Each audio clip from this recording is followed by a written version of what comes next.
For hundreds of years, people from all walks of life have reported sightings of a large hairy animal walking on 2 feet. The scientific community has dismissed these sightings as hoaxes, hallucinations, or misidentified bears. But is there another option? Is it possible that there is an ape, the largest of the great apes, unrecognized and unclassified by modern science, roaming the forest of North America? Please join us as we seek the answer to this compelling question. You have arrived at the intersection of myth and science, of fact and folklore. You have arrived at Bigfoot Crossing.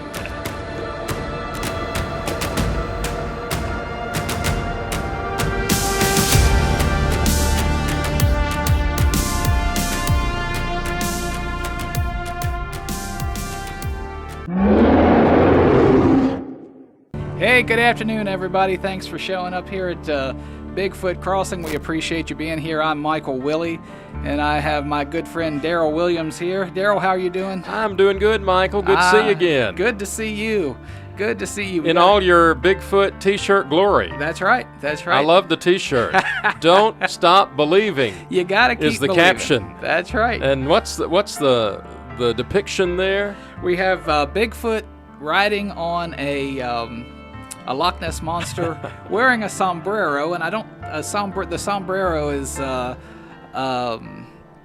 symbolic of the chupacabra. Okay. Which is a Mexican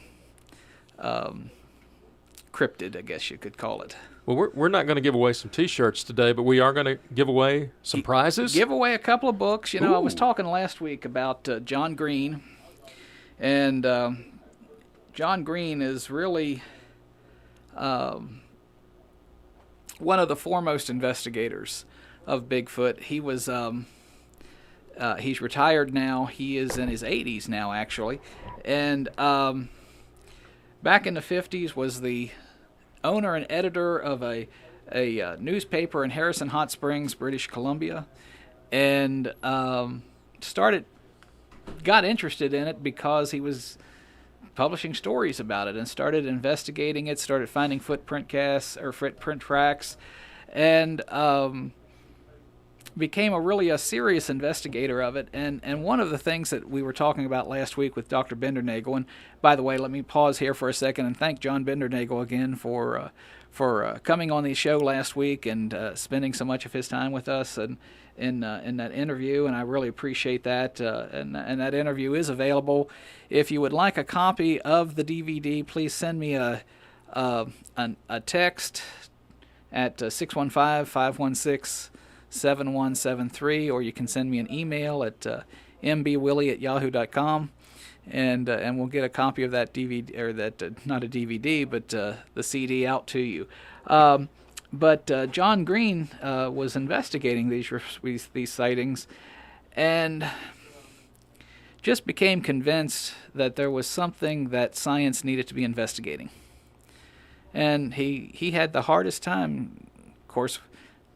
They're still having the hardest time getting scientists involved. John Green was ultimately wrote. I think he wrote 5 books. I've got them all at home. But this is his landmark book. It's called Sasquatch: The Apes Among Us, and it highlights the history, really, of Bigfoot, and but also points out that there are Sasquatch sightings, Bigfoot sightings, nationwide. When I was in school when I was a kid, I thought I'd have to go out to Oregon or Washington State to hunt for Bigfoot, and that's not the case because there are nationwide sightings of them. And so this book it's a great book. It was published originally in '77. It went out of print, and then Hancock House Publishers up in British Columbia did a reprint of it. And so these books are being made available courtesy of our sponsor, Think Before You Drink. .us, and remember, change your water, change your life with Kangen water, which is available through thinkbeforeyoudrink.us. And so Daryl, how do we want to give these books away? Well, we will take we'll take the first caller at 615-794-1950. Maybe that caller will even have a Bigfoot story for us. Maybe you've made a sighting and you can share that with us. But regardless, we're going to give you this great book on Sasquatch, The Apes Among Us by John Green. Compliments of our friends at Change Your Water, Change Your Life. And give us a call. In the meantime, stay tuned because this is Everything Bigfoot today. Are we going to have some guests on the air today, Michael? We are here in just a few minutes. I've got to give you the number. We're going to call a gentleman here. But we won't be calling British Columbia today. Well, that's good. Yeah, the bean counters will be happy to hear that. Where are we going to be calling today? I mean, I don't need the number, but I'm just wondering who your guest is going to be today. Our guest is Joe Bilyeu, and he was recently in the Tennessean. He is a scoutmaster up in the Goodlettsville, Millersville area, and he takes his Boy Scout pack out on Bigfooting expeditions. And so we're going to talk to him for a few minutes and see. And as a matter of fact, cool. he said they went out Bigfooting this past Saturday. So we'll see what the latest is from them. Well, Michael, I think we have a call. Hey, yeah, turn down your radio, please. All right. Turn down your radio. There we go. Hello. I'm interested in the book. Oh, great. Tell us your name. Nona Thompson, Spring Hill. In Spring Hill? Okay. Well, Nelma, thanks so much for calling in. Have you ever had a Bigfoot experience?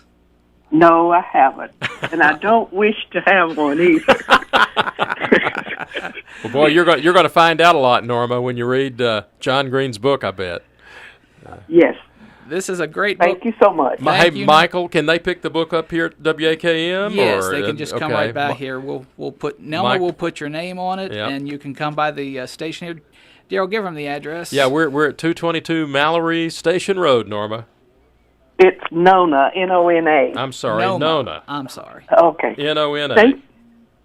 Thank you. Thank you, Nona Thompson. All right. Well, we'll set that one aside. Maybe we'll give this one away after our interview. Okay, We've got a second tuned. one to give away. And if you do have callers, we've got a few minutes. So if you've got a Bigfoot question, if you've got a Bigfoot experience you want to share, testimonials, that's right. We want to hear from you, and if I guess we should give sort of some guidelines on this, because if you have had a Bigfoot experience and you want to share that with us, I guess first of all we want to say keep it real. We don't want folks calling in with hoax stories and things like that. And if you don't want to share the address of where it took place, we understand that completely. If you've had a Bigfoot experience on your own property, but you don't want folks traipsing all over the place trying to find Bigfoot, we understand that as well. So keep it just to the details of the actual event, and then if you want me to follow up with you, I'll certainly be willing to do that.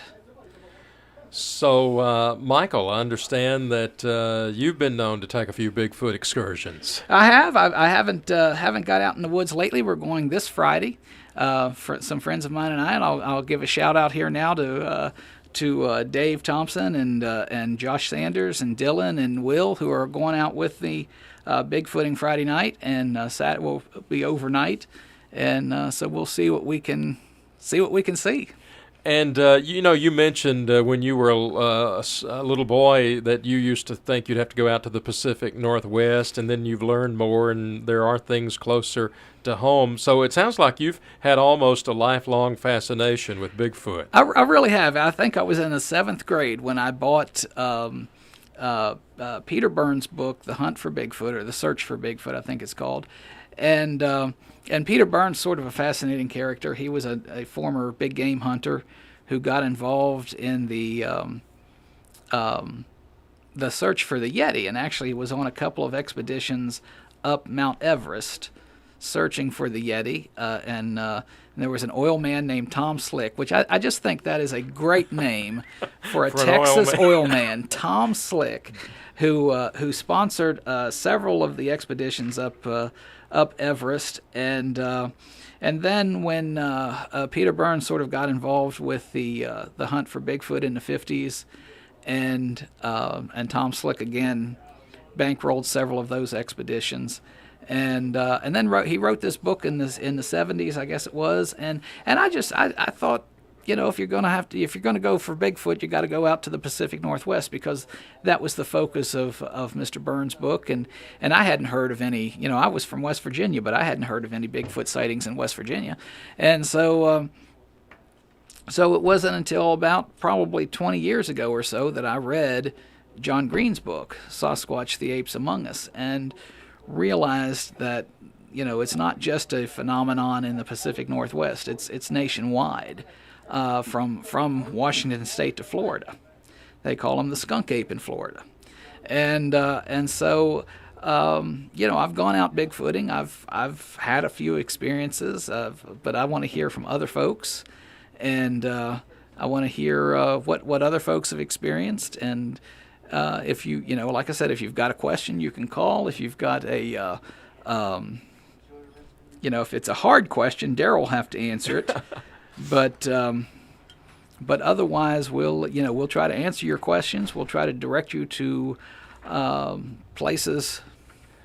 I got some feedback last week, Michael, from the show, and if George Badon's out there listening, he might want to give us a call.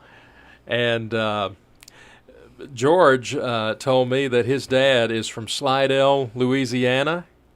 Oh yeah, and he said that he and his cousins used to camp out in Honey Island Swamp, and George's dad he told his brother about the strange happenings that were attributed to the Bigfoot there in Louisiana. And Michael, we decided it had a name last week. It did, and it escapes me right now. I can't remember what it was called. Yeah. We looked it up, and I can't remember what that number was, or what that name was, rather. But there have been Sasquatch sightings down in Louisiana, and really, anywhere, I think in John Green's book it says anywhere where there's at least 20 inches of rain a year, there have been Sasquatch sightings. So there's got to be sufficient water. There's got to be sufficient food sources for them, and I think they've been sighted in just about every state except maybe Vermont or Rhode Island, and of course Hawaii.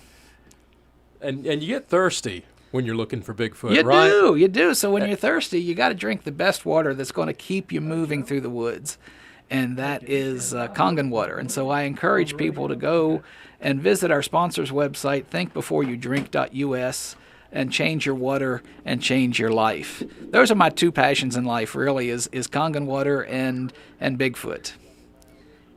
And so we have Joe on the line. We have Joe on the line. Joe Bilyeu, welcome to the show. Joe, are Hello? you there? Hey, this is Joe. Yeah, go ahead. There we go. Joe, can you hear me? I can. Okay, I didn't have my microphone turned on right. I'm still a rookie at this. How are you doing, Joe? I'm doing good. Well, now tell me, Joe, what do you do? You're a scout leader, right, in Springfield?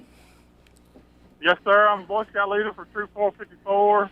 I've been doing that for 11 years now. Well, I just dropped my file. That is a great work, Joe. I appreciate you doing that, taking those kids under your wing and leading them as a Boy Scout leader. But how did you get into searching for Bigfoot with your Boy Scout troop?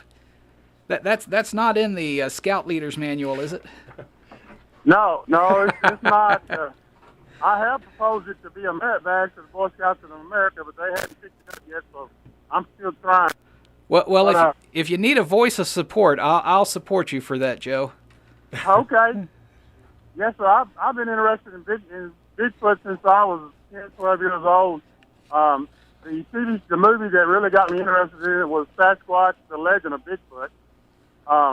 Kind of always been interested in Bigfoot, but 4 years ago on a camp out, in Robertson County, I had 4 Boy Scouts come back to the campfire, and they were all excited and kind of scared like, and they said that they saw Bigfoot down in the woods, about 7 foot tall, tall, dark, and hairy with red eyes.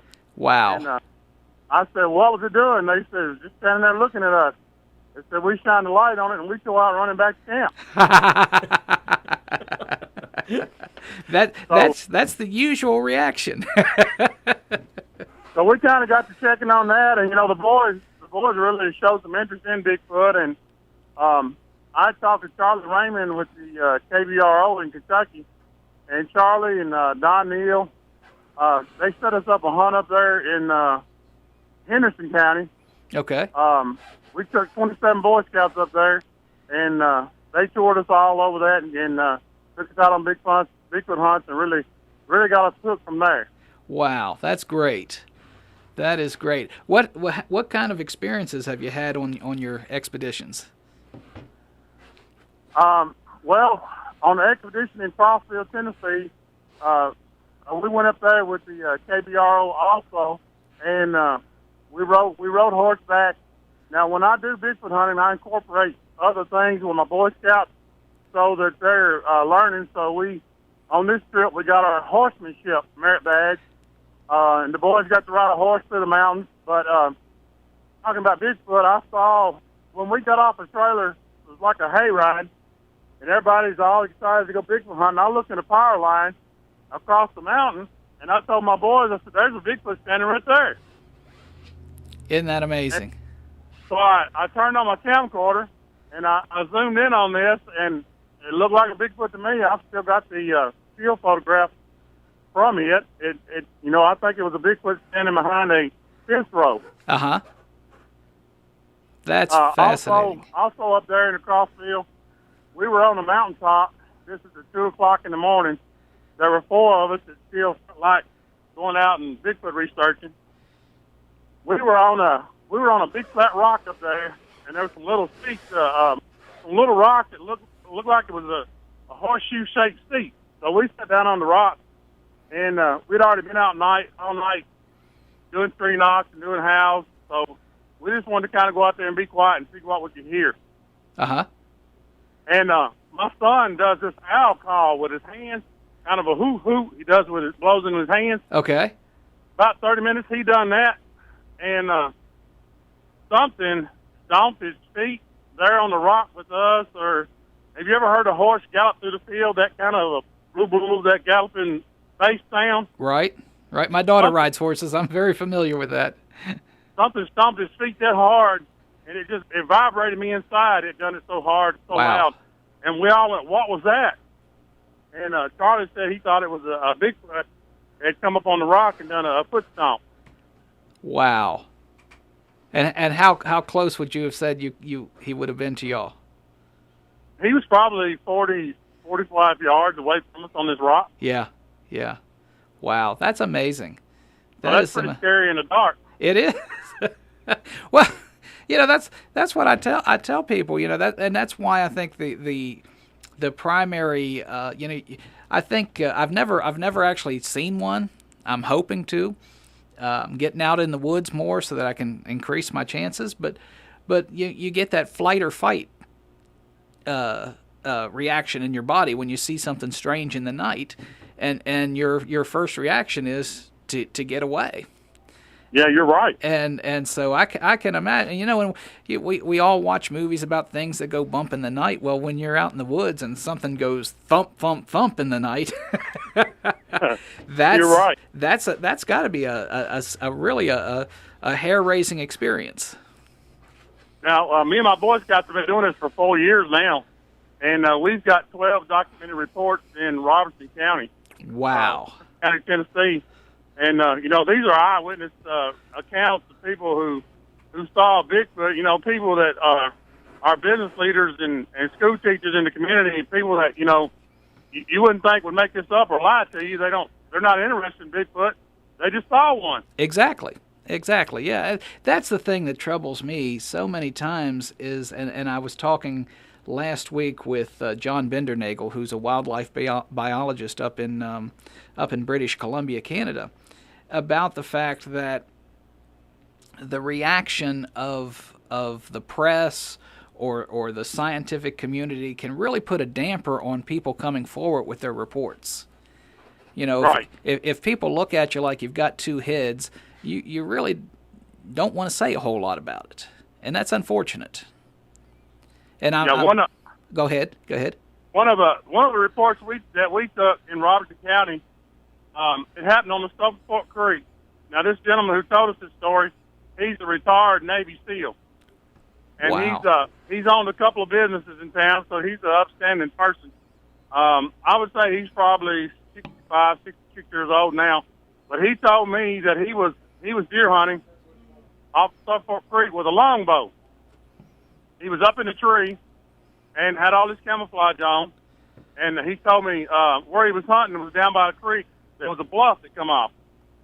He said he looked up and he thought there was a man walking off the bluff. He said, "What is a man doing walking off that bluff?" He said it got closer, and he thought, "No, it's a bear." And he said, "What's a bear doing walking on two legs?" Exactly. He said it got closer, and he could tell. He said there ain't but one thing that could have been. He said it was a Bigfoot. He said, "I observed this thing for 5-10 minutes." He said it walked over. I know you saw in the woods when like a tree falls down and the roots stand up. Mm-hmm.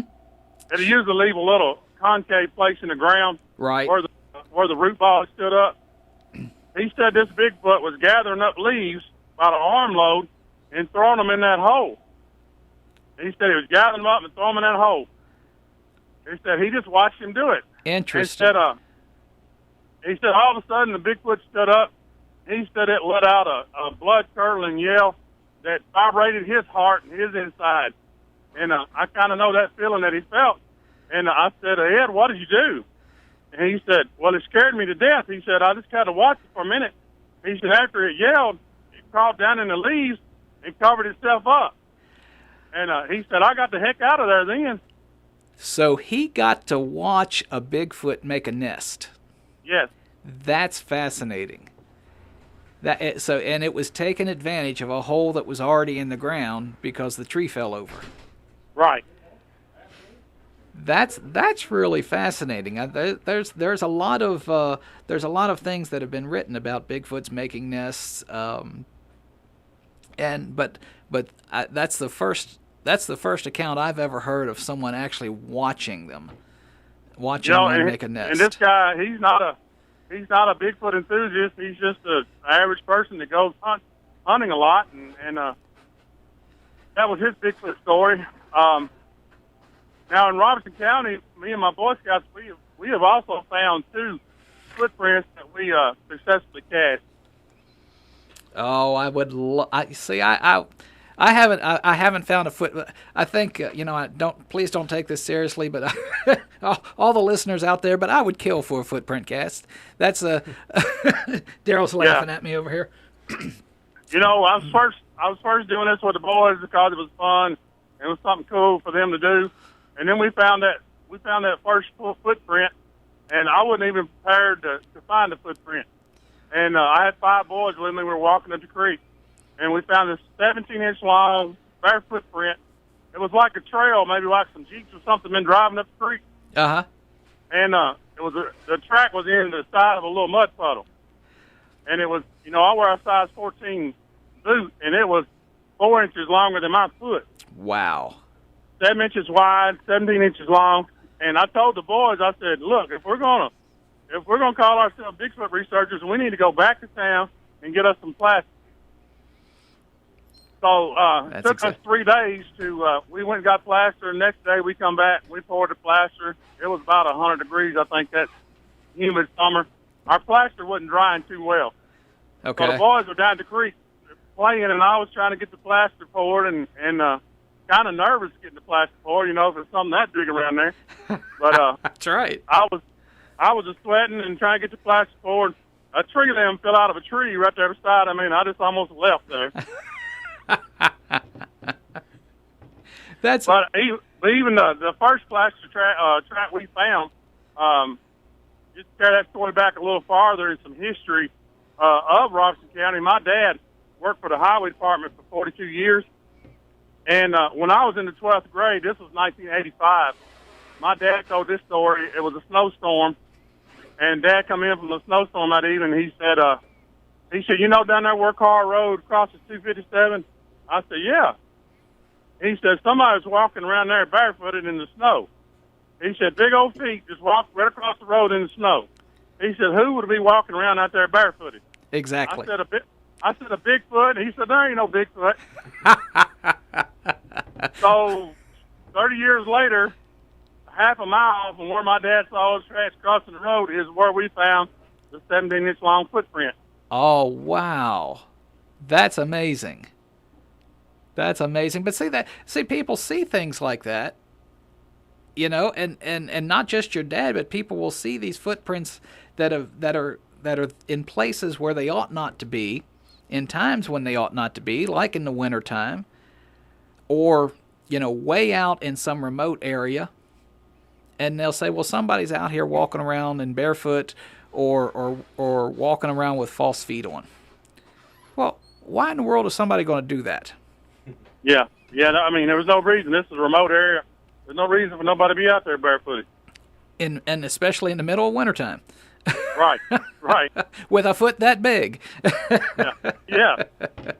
So I've got that footprint. It's a good print. Oh, wow. I'd love to see it sometime. If you could come down to the studio sometime, we'd love to have you bring those along with you. Okay, yeah, I can do that. We also plastered my foot at a sculpting class. I took all the boys to a sculpting class a few years ago so we could learn to work with plasters. And, you know, my foot's a pretty impressive foot. It's 14 inches long. It's a big old foot. But beside that 17-inch footprint, it's kind of small. Well, and how wide is your foot? My foot's probably 4.5 inches wide. Okay, so this foot's almost twice as wide as your foot, and right, and at least 3 inches longer. Yes. See that, and that's amazing. That's amazing, and you've actually put a lot of thought and effort into this, because you're going to the sculpting class. You're getting you're getting the boys detail oriented, which is what you really got to be when you're out looking for Bigfoot. Yeah, I think you'd probably be surprised if you saw our evidence binders. We've got 2 3-ring binders that are full of Bigfoot reports that we've investigated. And so how do you find out about the reports? Well, you know, kind of when I got involved in Bigfoot, and people just started telling me. And then some of them came across, you know, hey, you ought to go talk to John. He saw Bigfoot. And, you know, I'd call John and say, hey, I heard you saw Bigfoot. He said, why? I said, well, me and my boys are interested in that stuff. He said, well, I usually don't tell nobody because, you know, they'll make fun of you or laugh at you. Right, exactly. I said, well, we're not going to laugh at you or make fun of you. I said, well, you know, we're just going to take the story as you tell it, and that's it for us. That's great. And so you just sort of by word of mouth find out about folks that have had an experience then. Right. Okay. And last fall we had a family reunion at my place. Between me and my dad, we have 50 acres that backs up to a lot of land that's undeveloped. Okay. And we've got 4-wheeler trails and walking trails all over our place. We were back there walking, and a cousin of mine, he happened to notice these sticks laying on the ground, and it was just the way they was laying. I mean, almost like 50 sticks laid on the ground. Uh-huh. It was about 7 sticks in this formation. I looked at it and I said, well, why are those sticks laying there like that? So, you know, I'm kind of thinking Bigfoot oriented anyway. So I take pictures of it and I look at it, and we look around where the sticks are, and we found a 16-inch footprint. It was pressed into the leaves 4 inches deep. Wow. 4 inches deep. Yes.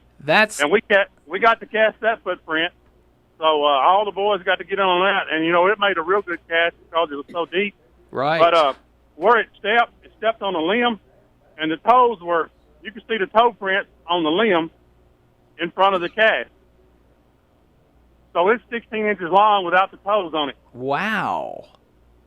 Oh, wow. I get what you're saying. So you were able to cast from like the toes back, but Right. but the toes were actually, you weren't able to cast because they were on a limb. Right. It stepped on a limb. Wow. That's amazing. And 4 inches deep. What sort of, it was just, I mean, was it muddy or anything, or? It was not muddy. It was leaves. It was in the woods, in the leaves. Okay. That was something that weighed a lot. Right. To make a 4-inch impression in dry soil. That's now you might have saw us in the Tennessee, and I did. That's actually how I found out about you. Yeah, a reporter in Springfield done a report on our group and our Bigfoot activities, and actually the TV show Finding Bigfoot came out and done an episode with us. It should be airing here in the next 2 or 3 weeks. I haven't heard yet, but they should be airing it with us. Okay, that's. You'll see them talking to me, and you see I have the cast laying on the table back behind, and we show the cast, and they actually reenact one of our sighting stories. That's great. How did they find out about you? How did the Finding Bigfoot folks find out? You know, I really don't know unless through some of the Facebook Bigfoot pages and other people that they've done with. They didn't really tell us. They just said they heard that we were into Bigfoot, and they really liked it, that we were Boy Scouts doing Bigfoot stuff. Okay. Well, that's great. So I was, what was it like working with the Finding Bigfoot crew? Oh, it was something else. We had 7 or 8 or 9 of the boys that showed up that day, and but you know, when they're filming a TV show, they don't want everybody on TV, so right. some of them just had to back up and watch what was going on. And Cliff Barackman is the one who came to us, and he brought about 12 people with him, 3 camera guys, sound guys, you know, the producer, and the people that run around getting everybody to be quiet. It was a big ordeal for them to bring one person out. yeah, they've got quite the caravan, I guess, of cameramen and all of those workers. But I think I'm looking forward to seeing this episode. Yeah, there ought to be some other Middle Tennessee stuff on with that episode. I know they were doing some stuff at Standing Stone State Park and throughout Middle Tennessee that week. Okay. Well, I'm looking forward to it. Now, I understand I talked to you last week, and you said you were going to go on an expedition Saturday. How did that go? Yes, sir. We went to Land Between the Lakes. Actually, I took off Friday, and we headed out Friday about 9 o'clock. 4 of the Boy Scouts got to go with me, and one of my cousins and his daughter. Anyway, in my little group, we had 11 people that went, and we were with the Evidence of Tennessee Bigfoot group. And we had to get together. There was probably 30 people from Evidence of Tennessee Bigfoot that got together at Land Between the Lakes, and we all shared our Bigfoot stories. And Friday night we went out. All of us went down the trails, and we were listening. And you know, we had some owls that were calling back to us. It sounded kind of deep and long. It could have been a Bigfoot. As we were walking, we could hear something over in the woods walking with us. And every time we would stop, it would stop. So it got pretty intense there for a little while on the first night, which we all camped that night in tents and whatever around the fire. It was cold. It was about 32 degrees. We like to froze. But my cousin and his daughter slept in the tent probably 40 feet away from everybody else. And the next morning, he told me, he said, "Was you over there messing with my tent?" And I said, "No, I wasn't messing with your tent." And he said, "Well, somebody was over there pushing on our tent last night." And I told him, I said, "Well, I didn't hear or see nothing." But the next morning, he got his tent and drug it over closer to the fire. That's fascinating. If he had just poked his head out, what would he have seen? We got to meet Jim King, Bigfoot Outlaws. We got to go Bigfoot researching with him, and he's really knowledgeable about Bigfoot. Uh-huh. Good to hear from him. Stacy Black, Mike McSwain, all those guys, they really get into Bigfoot research, and they're out there. Wow. Trying to prove the discovery, I guess, or find out there is a Bigfoot. But it's just fun to get out there and enjoy the wildlife and get the kids out. We took a boat with us, and 3 of the Boy Scouts took the little paddle boat and crossed the lake to an island. I told them, I said, get out there and check out the island. I said, you know what, there might be a good spot. They found some tree breaks out there and a few more things like that, a lot of deer tracks. Uh-huh. But, that night, we went to a spot where the boats come in, like a boat ramp. Right. And I noticed that the fishermen were cleaning their fish and throwing them in a dumpster right there by the boat ramp. And this is really secluded, no houses for miles.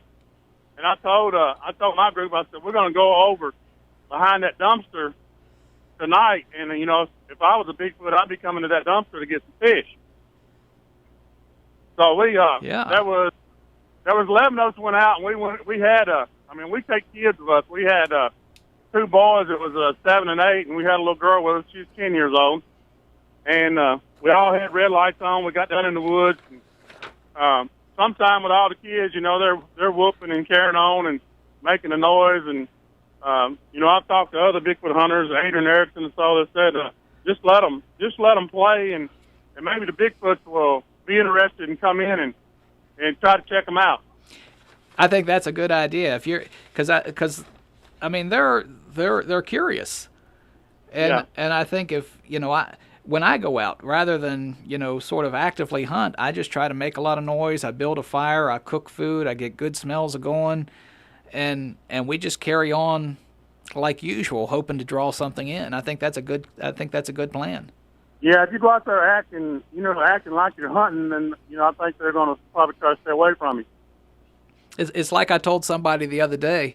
You see hundreds of deer everywhere until it's deer season, and they know. Yeah, you're right. They know you're in the woods, and so they know you're there for a reason, and so the deer scatter, and I think it's the same thing with Bigfoot. If you're just out there carrying on normally, and just whooping it up and having a good time, then I think your chances are better than if you're out there actively, searching through the woods for one. Yeah, I think you're absolutely right. Don't bring so much attention to yourself. Just act normal. Who sees Bigfoot? People who are hiking, people who are driving down the road, just people who are acting normally. That's exactly right. Well, how did your stakeout there at the dumpster go? Well, we've been back there. We got started about 6 o'clock in the evening. We got over there. It was just turning dusk to dark when we got in the woods and got everybody with the red light set up, and we had our recorders going, and we do have a FLIR thermal that we're trying to learn how to use. Oh, cool. But we got out there, and which 11 people had a whole lot of going on, and this and trying to scare that one and all that going on. And finally, right. 2 or 3 of them got tired of it and went back to camp. So the rest of us, we went on farther, and there in the darkness, we heard something walking through the woods. We were standing at the edge of the field, and we had some walking through the woods, which really there in the dark, we didn't know how big the woods were or whatever. It was like there'd be a little field, and then there'd be 50 yards of woods. There'd be a little field, and then 50 yards of woods. Uh-huh. And so we heard us walking in the woods, and Mike, I'm telling you what, this was getting close. Whatever it was getting real close to us. And me and my cousin were kind of standing up front there, and all those kids, they just hung right in there with us. I really thought they was brave, because the hair was standing up on the back of my neck there for a minute, and I'm trying to look for my big flashlight so I can see what the heck it is. Right. So this went on about 15 minutes, and I told my cousin Dan, I said, hey, let's turn on our good lights and see what the heck's making all that noise. And so we turned on the lights, and just inside the woods, we could hear street print going away from us, just running away from us. And I said, what was it? I said, how did we not see that? I said, it was right there in front of us. How could we not see it? Wow. It just So we went into the woods, and there was leaves cover there. You could tell where something had run through the leaves, and it was like a footprint, and then the leaves drug, and then a footprint. And when it was a gully, when it crossed the gully, we found toe prints in the other side of the hill going up the gully. And on the top of the gully, we found a footprint, probably 19, 20 inches long, impression in the leaves on the top of the hill. Oh, wow. Were you able to cast that one? No, the way it was situated, it was kind of downhill, and we would never have been able to cast. But we Gotcha. we stood around there and listened and got to hearing it again. And so we went over another field, and we got to hearing the same noises in the woods. And so I'm snapping pictures with my little camera every now and then, trying to get an eye shine picture or something. I'm checking out the FLIR. And we go a little farther, and we went through 3 fields, 3 sets of woods. And I told them all, I said, y'all do realize we're getting farther and farther away from the truck. You do want to have your transportation handy. I said, I feel like something is drawing us farther into the woods. Yeah. There was a gentleman up in the Gallatin Hendersonville area who would go out on Bigfoot hunts, and he was actually written up in the Nashville Banner back in the 70s, and had a real nice article about him, and he was talking about I think he was going duck hunting. And but he was hunting, and he said it just came tearing through the woods at me, just roaring and tearing at trees and things like that. And he got in his boat and went out into the water, and waited. And that was what this one was trying to do, was just scare him away. Man. Yeah. So and he said it was just, it sounded like it was just going to tear trees out by the roots. It was just coming violently through those woods, charging at him to get him to leave the area. So it's interesting that this one was drawing you in. At some point, I wonder if he would have turned and charged.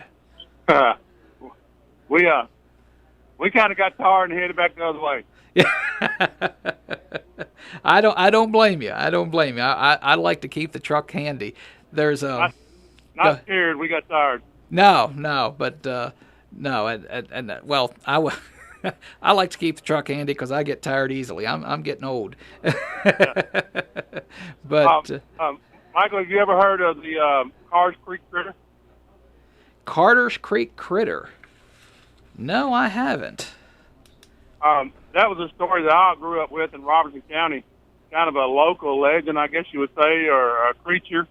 Now, this story ran 9 or 10 weeks in the Robertson County Times, the Carter's Creek Critter, and that was happening about the time that I was born. I was born in 1967. This was going on. Okay. And some people that I've talked to related those incidents to a Bigfoot. Now, I've read all the articles that were in the Robertson County Times, and they described it as a hyena, a Tasmanian lion. I don't know. They described it as everything, but people's livestock was going missing, and people hearing screams and howls in the night.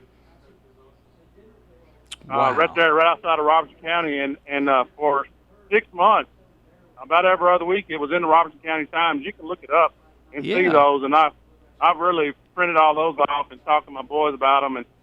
And one lady that I met recently, she's an artist that does like drawings and stuff. Uh-huh. I commented on her artistry, and I said, "Have you ever thought about drawing a Bigfoot?" And she said, "No, I haven't." And I said, "Well, if you ever get a chance," I said, draw me a rendition of a Bigfoot." And so she drew it and she put it on Facebook. And I said, "Steph," I said, "I love your picture of Bigfoot." I said, "But maybe it shouldn't have blue eyes." Blue eyes. She drew a real nice Bigfoot and it had blue eyes. Uh-huh. And I said, "Stephanie," I said, mate, it would look better if it didn't have blue eyes." And she said, "Oh, okay." She said, "But the one I saw when I was a teenager had blue eyes." I said, "I didn't know you saw one."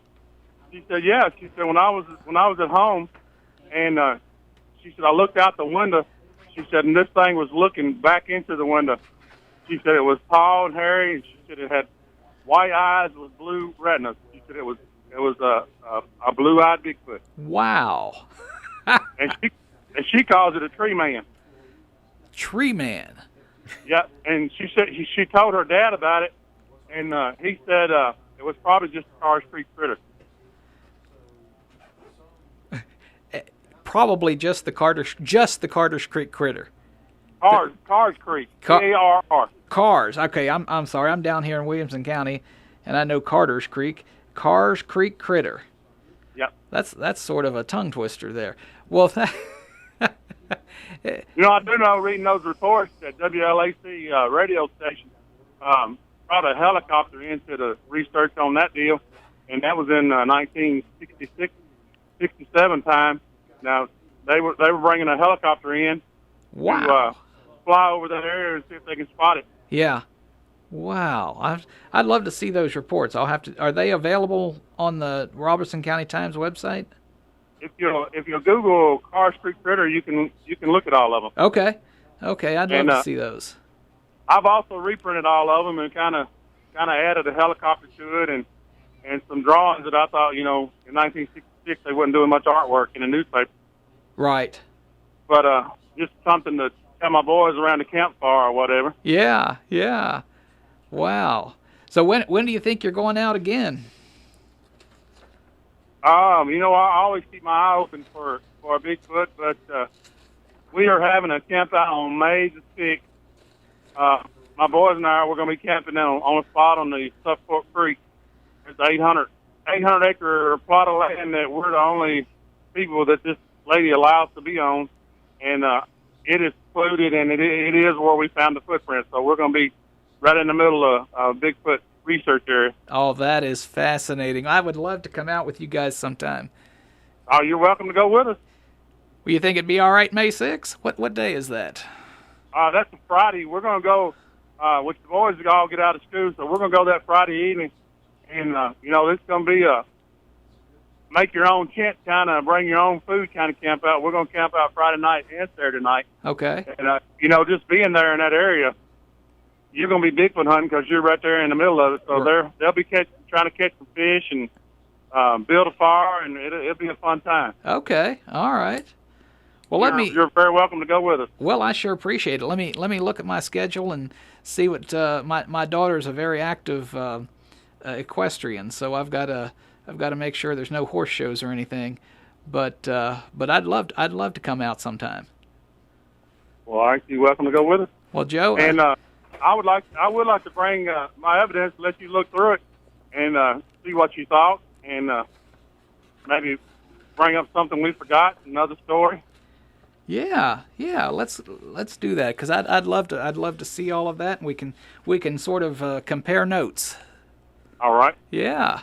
Well, let me call you later this week, and we'll try to set something up.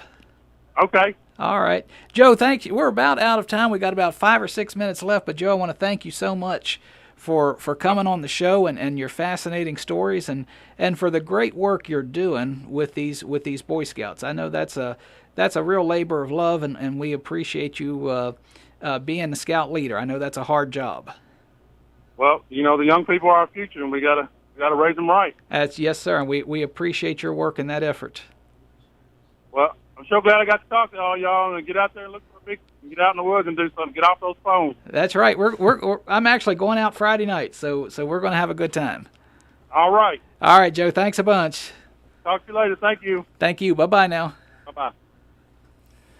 Well, I believe a kindred spirit there, Michael. Yeah, isn't that great? He had a lot of experiences, and the great thing is he's getting his Boy Scouts not just involved in Bigfooting, but they're learning how to cast prints.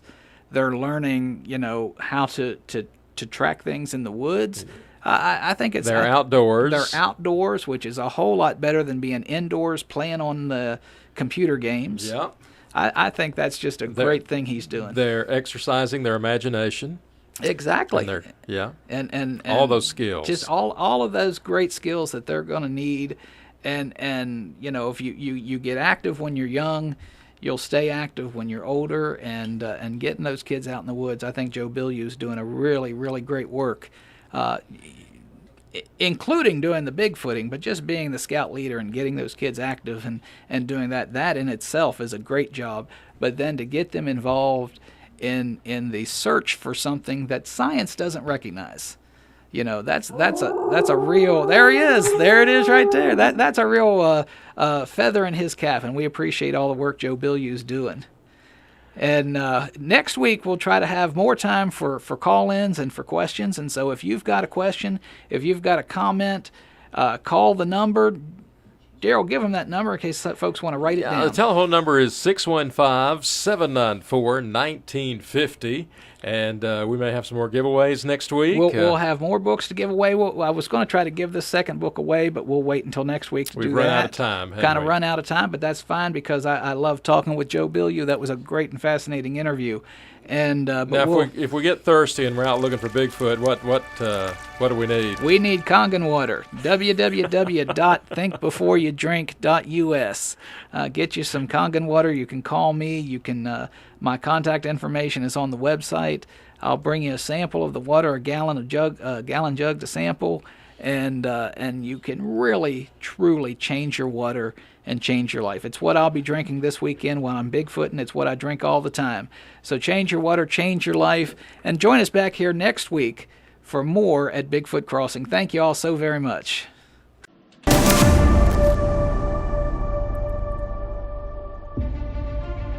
We hope you have enjoyed your visit with us here at Bigfoot Crossing.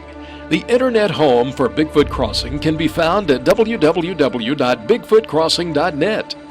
Michael Willey's website, Bigfoot in Tennessee, can be found at www.tnbigfoot.net.